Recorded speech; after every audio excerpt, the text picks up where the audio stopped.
story of Pearse Rovers is, in many ways, the story of Sallynoggin. Born from the street leagues which gave the club its name, Pearse Rovers, or Sallynoggin Pearse as it's now known, has survived and thrived for more than 65 years. Community in Sallynoggin growing up was just ordinary folks just getting on with their daily lives. My father worked in the corporation on the bins with John Lennon, who was a big part of Pearse Rovers, as you'll hear as time goes on. And they used to come into the house for a break in the morning time for the tea break, and he'd always be happy to say, come on down and be part of the club. So I was made welcome, you might as well say, from the very start, which was just a whole part of what Pearse Rovers and the people around involved with it at the time. They were all football people. They all looked after kids and they gave their time. They all did the same thing. And I remember I had one night I had to go down to John Lennon's house, which was only down the road from the club. And I remember walking in and there was a big bag of balls in the hall, and I went into the front room and there were actually goalposts there, and I couldn't believe it. And that struck me. But at the time I was amazed to see actually uprights in the front room. The people who started Pearse, the Kevin Massey's, Christy Connor, Tom Higgins, Joey O'Connor, Dick Merrigan and them, they were basically just parents who wanted an outlet for their children to play. They started the summer leagues to keep the local children after the new houses were built in Sallynoggin. Obviously the summer came and they wanted an outlet for their kids. They started the summer league. You had Pearse Gardens, Pearse Close, Sallynoggin Park. They all had mini teams under 10, under 11 years of age, playing down at the back of the factories, you know, and from that's where Pearse started. Sallynoggin itself was only just starting. Where I live at the moment in Sallynoggin Park, it only started in 1953 onwards. We was the last part of Sallynoggin to be built. Down around Pearse Rovers was in the early 50s, and that's when Pearse started in the mid 50s, around 54, 55 there. It was a great thing for Pearse Rovers to get a team going. I think I was 11 when I started playing, 11, 12, 13, yeah. It was under 13s like. And then I played for Pearse Avenue at the time, and we won it for the first 3 years. I was too old to play in the fourth year, and they got to the final the fourth year and they got beaten. But all the kids, like myself, loved it. It was fantastic for everybody. And I got more kids playing football than kids ever played before. It was fantastic. And I think, I don't know if Mr. Murray was on the Pearse Rovers committee now or not, but I think they got the idea from him to get Pearse Rovers going. And he could have been on the committee, I'm not 100% sure. But he's a lovely man, and as I said, the street league, the kids loved it, really loved it. Well, I played with Pearse years ago as a child. I played as a small kid with Pearse back in what would have been the late 60s. And I then nipped across the road, played a bit of football for a while, and I think I two left feet, I think they called it. So I got approached by John Lennon and asked to go over to Pearse Rovers there in the early to mid 80s. So I went over, and that was my management career. You know, I wasn't much older than the players I was coaching. I've been involved in Pearse since I was 28, so I'm 45 now. I didn't play for about 3 or 4 years in my mid-20s. And I had a bunch of my mates were up playing in Pearse, and they just kept at me to come back and play a bit of ball. So that's what I did. It was the likes of Barry Kelly and Jamie Massey and George Downard and a few of the lads. So that's as I knew the lads, and I just sort of said, yeah, while I still can, I get back and play a bit. So I did, and I played with Pearse till I was 35 or 36, and then I played one more season for the crowd up in Lockstown Whitefield FC. David Mulhall was up there, loads of lads from the area, smashing team. But I stepped away from football then for a good while, and then the lads asked me to get back involved here a couple of years ago, just to give them a hand, try and get the club back on track with the clubhouse being in such bad shape and stuff like that. So that's why I came back involved with the lads probably 2 or 3 years ago.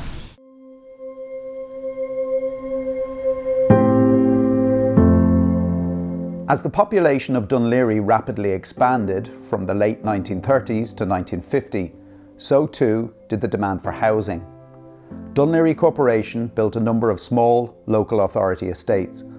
Amongst them, on either side of Sallynoggin Road, were Pearse Street, Drive, Avenue, Villas and Park, and O'Rourke and Sallynoggin Parks. Prior to the building of these estates, Sallynoggin was not really known as a district. Rather, the whole area was known as Glenageary, with Glenageary House and a number of other big houses such as Somerton Lodge and Wood Park House dotted around. So it was with the building of these estates on farmland in the late 1940s and early 1950s, and the building of the Church of Our Lady of Victories in 1955, that the Noggin began to acquire its own distinct identity. And it was during these years that Pierce Rovers was born into a very different Ireland, but one that was in some ways uncomfortably familiar. Tuberculosis was the COVID of its day. 7,000 cases a year were being recorded, with many spending years isolated in hospitals and sanatoriums. It was estimated that 10,000 people died from TB in Ireland between 1950 and 1960. TB was a huge, big epidemic at that time. Loads of people seemed to have TB. There were sanatoriums. Loughlinstown Hospital used to be more of a sanatorium before it became a general hospital. The idea about TB was rest. So if you had TB, you had to rest. Some places like Peamount and the Pigeon House, you had doors that opened out into the fresh air. They thought fresh air was the cure. It was also a time when the brutality of what was happening in Ireland's industrial schools was still a dark secret. In 1954, the same year Pearse Rovers was established, Carrigley Industrial School, run by the Christian Brothers, closed its doors. A commission of inquiry would later report that it was a harsh and violent place for the boys who were placed there. It noted that the buildings on campus of what is now IADT were dilapidated and the institution chronically mismanaged. But despite this, a new and vibrant community was beginning to emerge, and for many, football was its beating heart.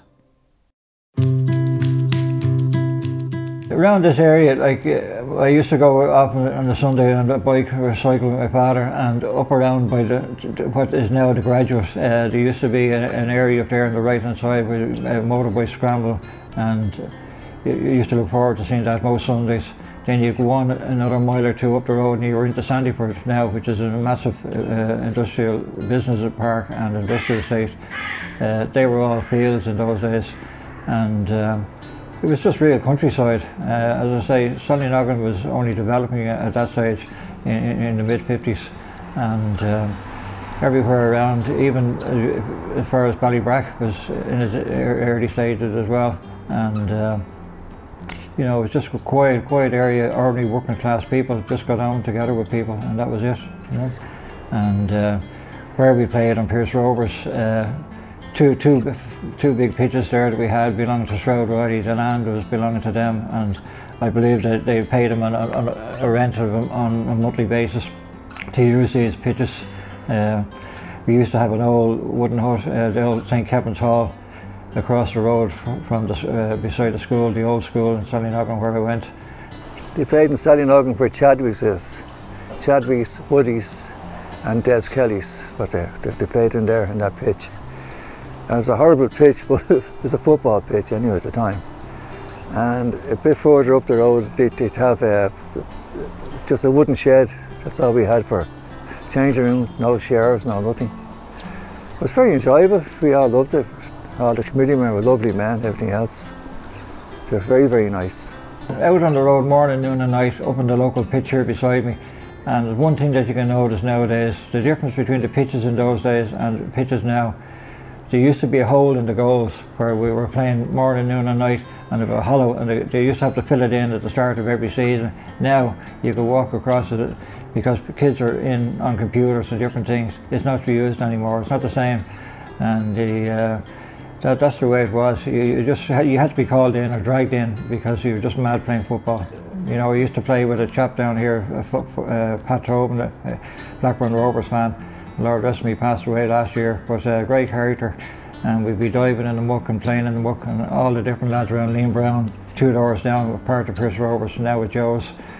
Then you had the Precise just down the road, and who we had great banter with over the years with Pearse and Joe's Rivalry. And that's the way it was. We just played out gates outside the house here, Margate across the far side, having shots, and that's the way it was. You came in late at night time and you're out next thing after school the next day. We all went local schools. Sallynoggin down the road, started at 4 years of age, and there for 4.5 years, and it was great times. Everybody knew each other, helped each other out like the old days, as we were expected it to do, and that was just get on with each other, you know what I mean? We don't have the tension that you would have nowadays, and obviously there are different circumstances, you know what I mean, but people just were hard-working people. For many of those early players, it was clear that football was in the blood. I was 6.5 and my father was in England working, and he came home then because there's more work starting here at the time he came back. He brought me over a pair of football boots, big leather things this size. The studs were that length on them. I was out in the road playing on them anyway, slipping all over the place. Day and night we played in gates. The Noggin was a great community. Everybody knew everybody. Even the far end of Noggin, the top end of Noggin, everybody knew everybody. It was all through football and school. We all went to school together. In the early stages of football, my father used to bring me to Dalymount Park, and we used to see Shelbourne were the top side at the time, along with Jumpers Rovers. Obviously, Rovers were the kingpins, but went to see Shelbourne play Atletico Madrid, and Tony Corrigan, a local down the road, he played for Shells at the time, and Rovers then saw them play, and I also went to Drumcondra, were another side that were going well that year. But I used to go to Dalymount with my father to see the match, and then the international matches, Dalymount Park was always packed. You get thrown over the turnstile rather than through it, and the crowds. But I used to go and follow Rovers in the 70s and in Milltown, and you wouldn't get standing room on a Sunday afternoon. You'd be up on top of the roofs of the stands and packed out. You know, Rovers were the main team. But Rovers ground was used too for semi-finals back in the schoolboy league as well, and Pearse were involved the odd time, and Joe's. You'd play your semi-finals there, and it was a great thrill to walk out at Glenballure Park and play in those days. Now then it was changed in the latter years to Dalymount and Tolka Park, you know. But the best match that I ever remember my father brought me was the 1966 World Cup against Spain in Dalymount Park. And Frank O'Neill was the outside right for Jumpers Rovers. We got a free kick in down facing the tramway end, or sorry, the school end in Dalymount, and he played in a high ball in, and the Spanish goalkeeper Iribar came out, and he was petrified, and he saw Noel Cantwell and Charlie Hurley coming towards him, and instead of watching the ball, he punched it straight into the net, and we beat them 1-0. But that was a fantastic night in Dalymount Park in 1965. It was the match that built up to the 66 World Cup. While many remember a friendly rivalry between Pearse and its nearest neighbours St Joseph's, there were clearly tensions between the two clubs. Minutes from a 1958 Pearse committee meeting revealed that Father McCabe, the founder of Joe's, accused Pearse of deliberately fielding overage players. The player in question had been 6 weeks over the age limit, apparently unknown to committee members at the time. The Revo, as Father McCabe was known, wasn't having any of it and refused to withdraw his complaint. The committee responded by noting that the sportsmanship of Father McCabe was at a very low level, and went on to say, in future, Father McCabe or his teams were not to be granted any favours or concessions from Pearse Rovers. Around the same time, minutes from St Joseph's record that efforts were being made to amalgamate both clubs. That joining together never happened, and the clubs ploughed their own paths ever since. I do remember another player going back looking through Fatima's Kay's book, is Tony Hill. And I just saw that name jumped out at me because I remember the individual liking me to say he, to me, somehow or other, his physique alone, there was something, he had the gait, he had everything a footballer should have. And it often struck me at the time, there was a player at that time called John Charles, who used to play with Leeds. And again, he was a Welsh international, centre half, centre forward, but there's just something about the physique. You can touch on Van Dijk now, or you can touch on Paul McGrath. It's just some people just have this, they don't run, they just seem to float, you know. But again, he was in Joe's, looking at the book, and then I do remember, then the name didn't appear, so then he was playing with Pearse Rovers again. I don't know what happened there, but he will be one that went down to Pearse. But there were players on and off, you know, came up and went down. They could have different reasons for doing that, you know. There could have been a bit of poaching going on, like, you know. I started playing with Joe when I was 8.5. I was just 14 then. I had an argument with somebody and I left and went down to Pearse Rovers then. Because I'm your mates on both sides anyway. But it was a great rivalry, yeah. We enjoyed the rivalry because we were all the best of mates and we knocked the head off yous and blah blah. But rivalry in connected with Joe's, I think it was more of a sporting rivalry because of the fact that people wanted to step up to the level that at the time Joe's were at. Now, they were only 3 or 4 years into their foundation, but still they seemed to get, well, the fact that they had players from all over the borough area probably made that they were a much stronger club at the time than Pearse. You get on very well with some people from different clubs, and there's others, to be polite, you don't get on well with for different reasons. There could be a commentator there on the sideline, or you might meet them on the street or something like that. Then some people have a chip on their shoulder about different things, and from that point of view, listen, we all have Achilles. It's the bottom line. It doesn't matter what anyone says, everyone has an Achilles, and that's a fact of life, you know. There may have been people in various camps that took umbrage against other people in the other camp.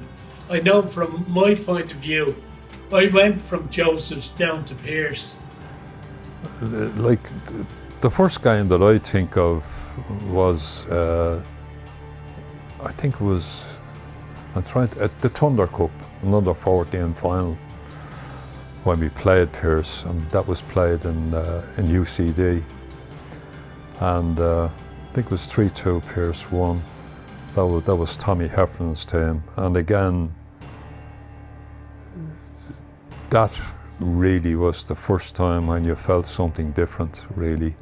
The fact it was a semi-final, sorry, it was a final. And yeah, it was a tough game.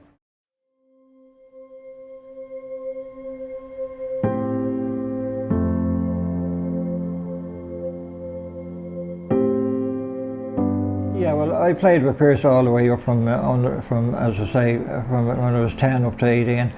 In those days, you had to play in the Saturday morning league. That's what it was designed for, till you qualify for the schoolboy league, which was under 13 in those days. Nowadays, I think it starts at under 8. But in those days, it was the first league was under 13, and you played 2 years in the Saturday morning league in Pearse, and then you were eligible then to play in the schoolboy league at 12 years of age, under 13, and that's where it all started. But with John Lennon helping him with his teams, that you learned over the years then what it was all about, and then we took our own teams slowly but surely, each individual, like Michael Lennon, his son, you had Dermot Butler, Damien Allen, Mick Wallace, Ray Kane, they all took teams, and that's how we all learned the ropes as we went along over the years, you know what I mean? We had our own different teams.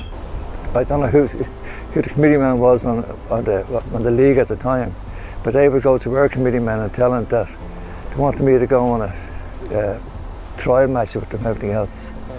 But I was on them trials for 3 years when I was 13, 14 and 15. I was on the schoolboy trials. But at the time, like before we got selected, we had to go down to Cork and play in the final trials for the schoolboy international. And in the first half, there was no score. I didn't play in the first half, and one of my mates didn't play either in the first half. But we both brought on the second half, and the Cork team scored first. Oh, I said, holy Moses, here we go. We're all getting dropped off the Irish team. Because that team in Cork were brutal. They were very bad. Then I got the first goal, my mate got the second goal, I got the third goal, my mate got the fourth goal, and I got the fifth goal. We won 5-1 in the end. And then we're going home on the train, and they said, the committee men went into another compartment on their own to pick the team. They came back out and they said, there's only one man from Dublin playing, the rest of them Cork. And we all said, what? They were only joking, that was just the way they came out with it. And there's only one man from Cork on the team. And he's a lovely fella, like, but just a one man. That's all that they deserve to be on, really. 12 o'clock at night when I got home, believe it or not, yeah. I had to go from Dublin out to Sallynoggin myself. And went there, my father was sitting up, well, I had to go, no good. And you go, flip it out. I said, I'm only joking. I said, there's 10 of us off the team picked anyway, you know, so. And there was legend, I mean, people involved with Pearse Rovers over the years. I mean, there were big characters. I mean, John Lennon, Kevin Massey, Frankie Doyle, that's like that. You know, Tommy Heffernan, A.J. O'Neill. There was just people involved at the time, but they were big names. Deco Lennon, Mickey Lennon. They were all kind of, you know, there's Eric Fisher. I could go on with a list of names of people that were involved with Pearse Rovers at the time, and they were all like locals. And you know, you were kind of, it was like your next door neighbour was your coach, was your manager at the time. And it was enjoyable, great memories of Pearse Rovers. Well, I went to Sallynoggin, the school, to the tech, when I was 12. And I think it was, I only learned then about, you know, the younger leagues you could get into, because I was in an orphanage down in Glensilva at the time. And Tommy Heffernan had been asking about me to some of the lads, and he was with Pearse Rovers. And so he actually came down to see me, just with a tennis ball playing in the yard, and he came up to me afterwards and just started having a chat with me. And you know, he just said, we'd love you to come up to Pearse. It was under 13s, I think, at that time, and he just said, we'd love you to come up and play with us. And I thought, but what do you mean, come up and play with you? Because I didn't know there was a structured league that you could play in. And so I went back to Gramps, I think, and John Young, and they were two friends of mine in the school, and they were just saying, yeah, of course we've got leagues and we've got this, but this was the first school I'd been in, 12 years old, or the first school I'd moved up to, and I didn't know there was a structured league that all these teams played in. So I decided that Tommy seemed like a real nice fella, like, and stuff like that, so I'd go up and give it a go. So I was delighted to be asked. Our own jerseys were the black and amber stripes, they like Kilkenny jerseys, and that's what we were famous for. We always wore the black and ambers. It was a jersey that you wouldn't have to change. That's the way they were trying to be cute, because in those days you hadn't got the second set of jerseys, and then provide the footballs and different things, you know. But as time went on, with my own teams, I used to be able to get the second set of gear and footballs for training, and you know, you made do with what we had, and that was it. The old hall where we used to train, sometimes there mightn't be lights on. I remember I used to have to get where I worked in the gas business, gas lights and he'd be afraid of hitting them with the ball, knocking the mantles out. In the 1970s, Pearse Rovers moved from its original ground on the site of what is now Woodies to Rochestown Avenue, its home for the last 40 years. The sloping pitch with its iconic Nissan Hut changing room was set on land that once belonged to the Somerton Lodge estate at the corner of Rochestown Avenue and Sallynoggin Road. So, while facilities over the years were less than adequate and raised the eyebrows of many a visiting team, the club was creative in how it held on to its young players. As a way of encouraging youngsters to stay with the team, there would be the promise of a trip to see their footballing heroes in action each Easter. Well, provided their heroes played for Manchester United. I suppose it was to keep the kids with Pearse Rovers, the kids we had the lure of a trip away at Easter and to see their heroes playing. Well, my heroes Manchester United, and it just so happened that Paul McGrath was playing for them, and of course Paul was and is a legend for Pearse Rovers over the years, so a couple won against the other, and that's how the trips were so popular, and we went every year. One of our earlier trips, probably 86, 87, we were coming back from Holyhead back over to Dún Laoghaire on the boat that used to take hours, and there was a 4 o'clock sailing, and we told the kids not to come upstairs because on the boat because it was too rocky, and I was standing with Desi, and Desi was his young lad with his young Lachlan with him, and there was an English chap standing beside us all dressed up in a suit and all, and he was standing there having a great old natter. And one of the kids came up and handed a bag. It was like a little McDonald's bag, but it was full of puke. They were all out being seasick because the thing was rocking, and it was 4 o'clock in the morning. And of course, without thinking, he handed me the bag, and I was there talking away, and I just, what? And I flung it. So the bag went out about 10 feet, 15 feet across the thing, stopped in the wind, came back in, and bursted in this chap's face. Right, all over him, the contents of the bag all over him, and of course poor Jer had to go hiding the rest of the trip till the team, because as far as this guy was concerned, we'd done the delivery. Well, that brings a new and literal meaning to the phrase puke football. But a purveyor of puke football is not a label you could attach to Pearse Rovers' most famous son, Paul McGrath. Although it wasn't all plain sailing, as he was taken under the wing by a Dublin schoolboy footballing legend, Tommy Heffernan. Well, Paul played for Pearse Rovers, and he played on the famous Tommy Heffernan's team, or Tommy's, and Paul then went on to Pats, and he went on to United and that. But Tommy was a shrewd football brain, and he got involved with the Dublin Schoolboy League, and he had great success there, winning the famous Schoolboy League competitions with those. I think, how was it called? The Kennedy Cup was the big one that he won with them. But Paul used to play, Paul McGrath played with him under 17, and they won the Tab Cup, which we all went back down that night, down to the old Thatch before it was knocked down, and celebrated there. And they allowed us into the room with the mice running around and all, and a great crack. But there were good players on that side. Apart from Paul McGrath, there's a chap called John Young from Pearse Estate, and John was a very good player. He represented the Wicklow League for many years in the Oscar trainer to come, and he was one of the best centre halves in the area at the time. They were a good side. We had other players 10 years that went away for trials. Eamon Gilroy went to United. He played with Norman Hall in Pearse for many a year. You had Mickey Brown went to Leeds for a trial back in the 13s. You know, different players like that. But Paul McGrath would be the main one that came out in the mid-70s. I lived in the Bird's Nest, which was on York Road, and then when we were 10, obviously it was girls and boys up until we were 10. So we had to shift at 12 up to the boys' home, which was from 12 to 18.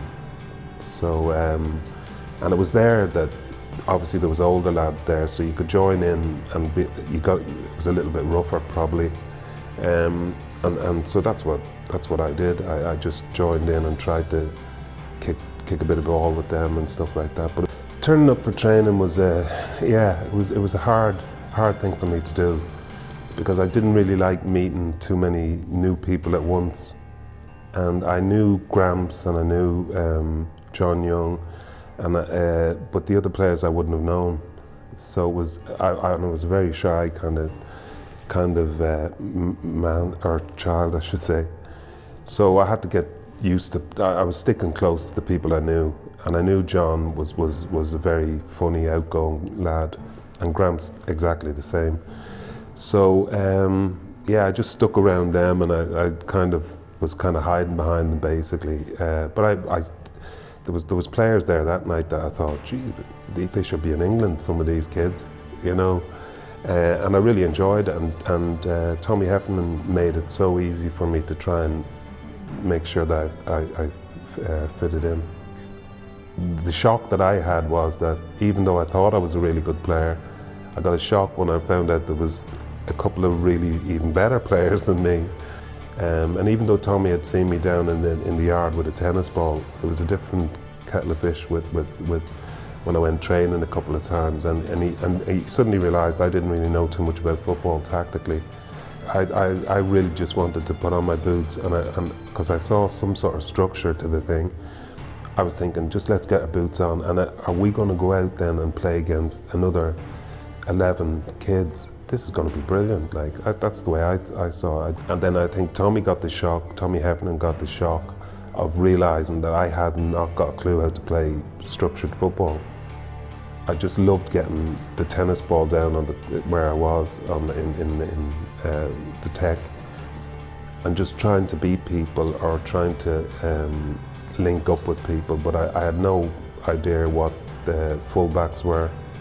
I'd know, you know, I'd seen them on the football pitch and stuff like that, but no one had ever said to me, you're going to be a centre half or you're going to be a midfielder. And so Tommy, when I started actually playing 1 or 2 games for him, he was going, oh, back to the drawing board, because this is ridiculous. This kid doesn't know what defending means, attacking means. He just wants to try and be all around the pitch. But what Tommy Heffernan did with Paul McGrath was unbelievable.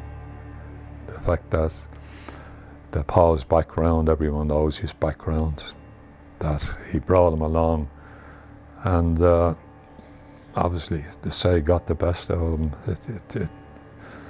The way he turned out as a player and as an individual.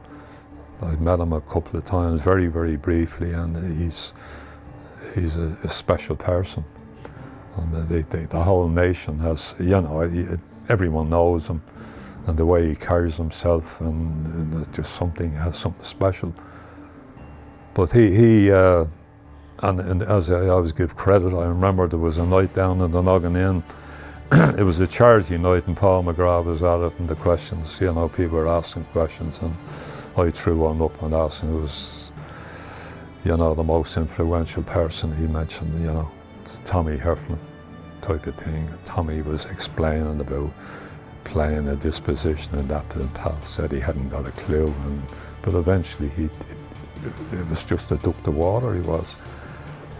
Like Les Swan was a really, as I said, a cracking centre forward, and I was thinking, why is he getting all the kind of praise for scoring the goals, and we have to stay at a certain level of the pitch, you're not allowed further up, and of course Tommy was dragging me to one side after 1 or 2 games when I'd got into them and stuff like that, and he'd said, you know, we're going to have to stay in a certain area and stuff like that, and he really did sit me down quite a few times actually and say, this is the way you're going to be doing things, and you've got to stay within the kind of structure we're trying to give you here. But as well as that, he did say, you know, but like if you see if you see something where you think you can go on and maybe have a crack at goal and stuff like that, do it, but you can't be trying to do it every time. And that's what I loved him for, because he kind of get just towards the end of the little lecture I was getting, he kind of gave me that little bit of a leeway, saying, you think you could do it, which I always loved him for that, because I think he always wanted me to do well. It was in 1985 that Paul would debut in the green jersey for Ireland. In a dangerously overcrowded Dalymount Park, the Pearse Rovers man would substitute for an injured Mark Lawrenson in a friendly against world champions Italy. When he got his international debut, I mean, we were as proud as punch in the Pearse Rovers committee. I was secretary at the time, and we were all as proud as possible. So there was a decision made, and the old hope, we had a decision at a meeting one night that we'd do a telegram. We send them in a congratulatory telegram, because that was the thing at the time. So the telegram was, we decided what was going to be written in the telegram, and of course, because I went into all the Ireland matches and into any game that was played anywhere, they asked me would I bring it in. You know, there was Dave O'Leary, Mark Lawrenson, Kevin, Mick McCarthy, you know, and I was trying to be a centre half, so I had all these people ahead of me. So when the call came, I'm thinking, well, where the hell am I going to play?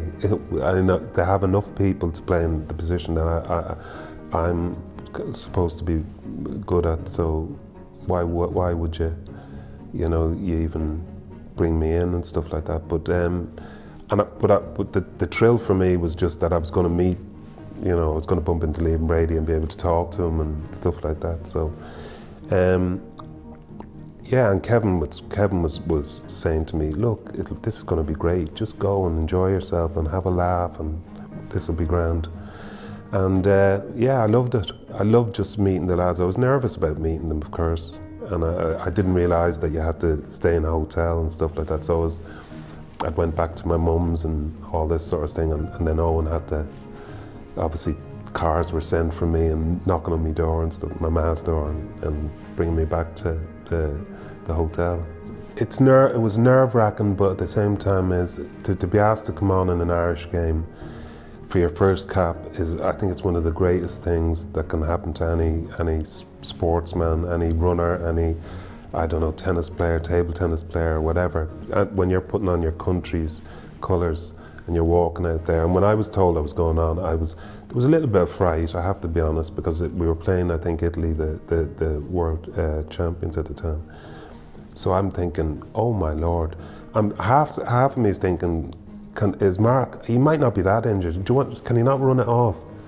But once you go on, you just think, I'm going to try and win every tackle. I'm going to try and head every ball that comes my way and do as well as I can, because this is a green shirt. So, and I loved it. I loved being on the same pitch as people that I'd only ever seen on TV, and because I was still coming to terms with some of the Irish lads that I'd met. So then you're talking about, I don't know, Rossi or whoever else was on the pitch that night. But Italy were the reigning world champions, Paul or Rossi and whatever playing for them. And we arrived in that night. I went in with a chap called Dermot Brown from the top of the road there, top of Sallynoggin Park, and we both went in. We got to the gates at Dalymount, and the gates were burst open. Onto the pitch we went, and we were practically standing beside Paul McGrath on the pitch. But we had to organise a little bit earlier. I seem to remember we got someone to actually go in and hand it to him. But it was such a big thing at the time, like telegram, the whole lot. But we were as proud as punch, of that particular Paul McGrath's debut for Ireland. I think it was 2-1 to Italy. Great performance by Ireland, and it was just memorable the day that there was, I think someone was saying there was over 50,000 people managed to get into Dalymount Park that day, because lucky enough going into the ground there was a swell, and even my feet didn't touch the ground going in, and when someone actually had the foresight to open up the gate, and a lot of us rushed onto the side of the thing, and then I think they decided to let the match go ahead for safety reasons, and it was an uncomfortable night, that end of it, with the crowd that was at it, but it was fantastic to see Pearse Rovers legend making his debut for Ireland. And we were there kind of, two of us were there kind of, any chance we got we were shouting, "All right, Paul," and surely now he didn't hear us, but we were just as proud as pie. I remember the atmosphere that night. It was just incredible, and for when Mark got injured, half he is hoping he's injured, which is a horrible thing to say.